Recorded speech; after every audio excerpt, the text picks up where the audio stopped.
मेरे बच्चे, यहाँ मेरी अंतिम चेतावनी है। मैं हथियार आखिरी बार समझा रही हूँ। यदि आपने मेरी बातों को ध्यानपूर्वक नहीं सुना और ध्यान नहीं दिया, तो मेरे भारी क्रोध का सामना करना बंद कर दें। वसीयत में ये संदेश भेजा जा रहा है। प्रशंसा मेरे बच्चे के कारण जो आज बताई गई है, उसे ध्यानपूर्वक कथन और सुझाव दें, क्योंकि इस बात को बहुत जरूरी है। मेरा बच्चा एक न्यूज़ मीटिंग वाली है। असली सहन की हद हो गई है। संगीत अब मेरे बच्चों का ऑडियो इतना बड़ा है कि आप जानकर हैरान और आश्चर्यचकित हो जाएंगे। इसीलिए अपने दिल को थाम कर इस पिज्जा को सुने। और आज जो मैं देखने वाली हूँ, उसे भी पता है। बच्ची ने अपने दिल के अंदर झुककर देखा है। उसमें क्या दिखाई दे रहा है? मेरी बच्ची ने अपनी आंखें बंद कर ली हैं और अपने दिल में झुककर, अपने दिल के अंदर की तरफ झुककर देख रही है। भगवान विष्णु कुछ ऐसा दिखता है जो तुम आंखें नहीं पाओगी।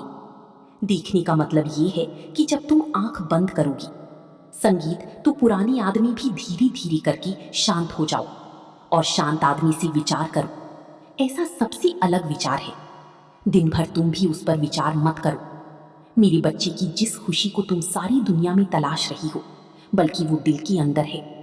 जिस प्रकार मृग कस्तूरी को अपनी नाभि में होते हुए संसार में भांति रहती है, ठीक उसी प्रकार तुम भी जिस खुशी को पूरे संसार में ढूंढ रही हो, वहां इस क्षण तुम्हें दिखाई देगी। तुम्हें स्वयं पहचानना होगा। तुम्हें अपने आप को जानना होगा कि तुम इस धरती पर क्यों आए हो, क्या कारण है इस धरती पर आने का। मेरी बच्ची, इस बात को अच्छे से समझ लो कि तुम इस धरती पर किसी भी एक उद्देश्य के लिए यहाँ भेजी गई हो, और वहां उद्देश्य तुम्हें नहीं है। संगीत, वो मैं तुम्हें बताती हूँ। इस संसार में तुम्हें सुख भोग कर और दूसरों को सुख पहुंचाने के लिए, खुशियां बिखेरने के लिए इस धरती पर जन्म लिया है। मेरी बच्ची, भले ही तुम्हारे साथ कोई कुछ भी करे, तुम दूसरों को खुशी देने की कोशिश करो। संगीत, इस धरती पर जिस कारण आई हो, उसी कार्य को पूरा करो, क्योंकि किए हुए कर्म से तुम अपने शुभ समय को आकर्षित करती हो।